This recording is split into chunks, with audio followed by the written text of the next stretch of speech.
In this video, I'll be going over 7 amazing tools that will help you create Roblox games a lot faster and at a higher quality.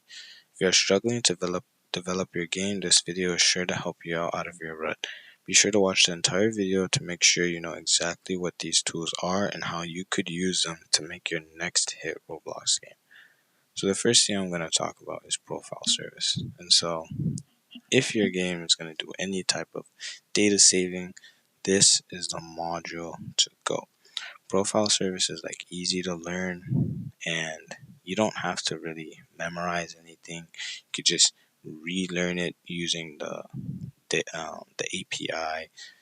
It's built for massive scalability, so you don't have to worry about having like millions of users, which probably won't happen. But it basically can handle the load of a lot of people playing in your game. Um, it does all the things you would have to script, like saving when you have to leave, saving when a certain data point updates, and loading data, which is really easy.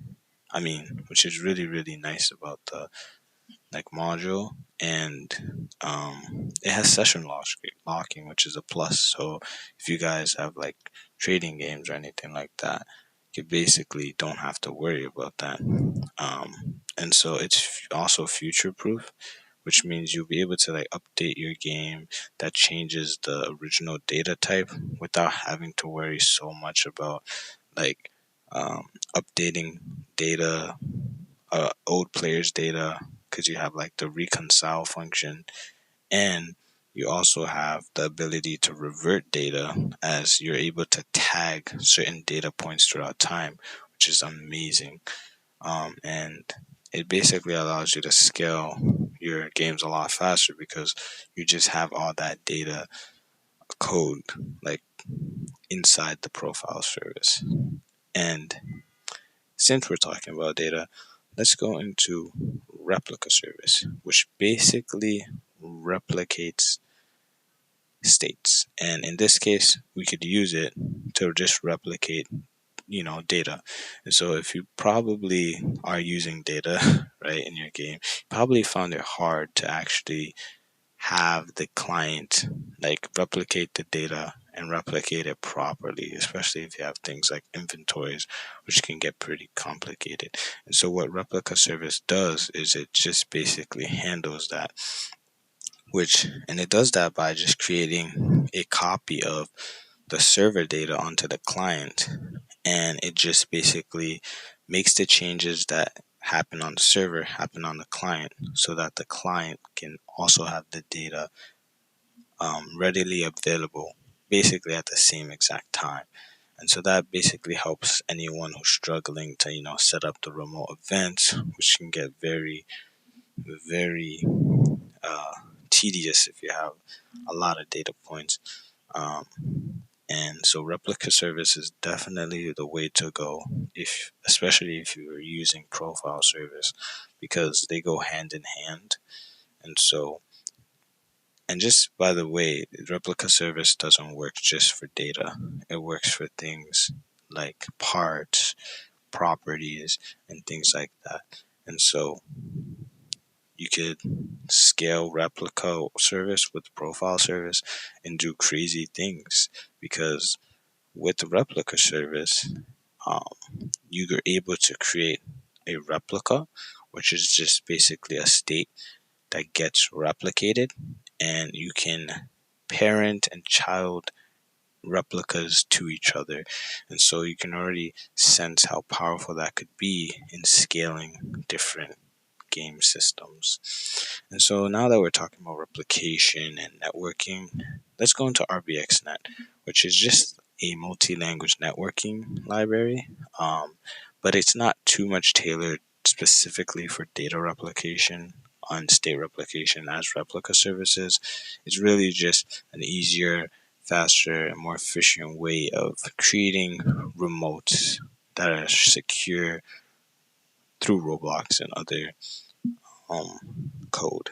And so you can see that it has contextual networking API, which basically means that all remotes are handled by RBXNet, so you don't have to create a single thing within Studio. You have middleware, which basically controls how your remotes fire and run when they actually get fired between the client and the server. And you have a definitions API, which is basically their version of creating remotes, which is how it's very easy to create them and destroy them because all you're doing is writing code to do so. And so you could check this out. I really recommend using Profile Service, Replica Service, and RBXNet to basically have the data and networking part of your game done, you know? Um, and while we're talking about the topic of replicating, let's talk about type checking, right? So you don't always want to 100% accept what the client is sending to the server. And so a way you could do that is through the module T. And it's basically the name. It's type check. And so it can type check for strings, it can type check for booleans, threads, functions, nil, numbers, tables, and user data. It has much more that you can type check for. You guys can check it out at this link over here. It's a very, very useful for checking um, your client arguments when they pass it into the events. Um, just a small note that RBXNet already has this if you use the type check middleware. And so that's just a plus with RBXNet because it already includes that. And so that's just a little bonus. Rodux is basically, think about it as a state management system, which is basically based on Redux library for JavaScript. This is very, very useful if you're going to be creating things like OOP variables, which can be very intensive and non-performant. Performance intensive in your games. And so instead of having multiple object-oriented things, you can create multiple states. And the way states work is it's kind of like an indicator of let's just say an object, for example, at any given point. And what is very useful about Rodux and state management is that it gives the previous state. And so you can already see how this would be powerful in that you can uh, basically write code that changes the next state based on the last one. For example, if you're thirsty or something, or if you know, if you're writing code for like to manage like a animal object, for example, and object-oriented programming can be very performance intensive, which Rodux is not, thanks to the function of just seeing the specific state of an object at a given time. And so I highly recommend this. I actually used this to create a round state handler for my game recently, and it just made the process so much easier. I recommend you guys go and check this documentation out, see what Rodux has to offer, and make your games faster.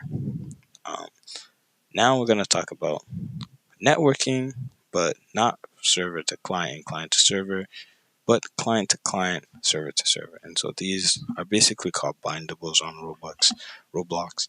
I really recommend Good Signal because Good Signal basically is performant and basically allows you not to leak any memory inside your bindable events. And so I highly recommend you use it.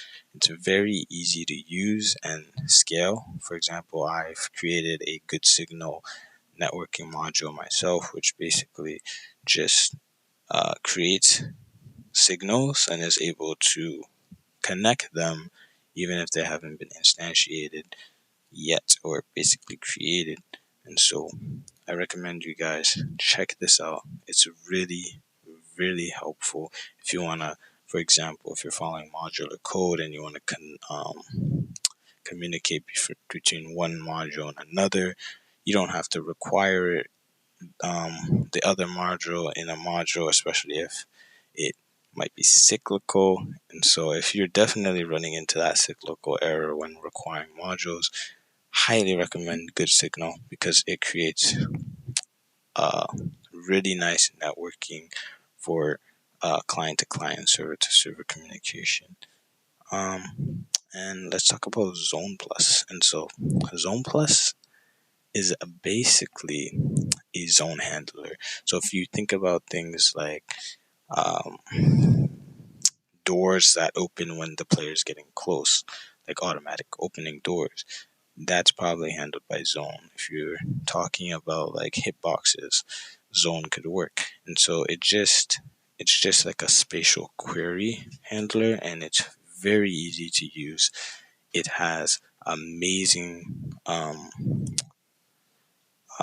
properties that you can, uh, like change for yourself, such as like the accuracy, how it detects the player, and it's just very like easy to use, but at the same time very powerful because you could create things like multiple mobs from like a single folder, and it will just create those hitboxes for each individual mob, even if you haven't created a zone plus hitbox basically for that specific model. And so it makes, hitboxes and detection basically a lot easier to handle. They have events that are connected when when a player enters the zone, when a part enters the zone. You can disconnect zones, which is very helpful if you want to keep code clean and clean up your connections. So I highly recommend this module.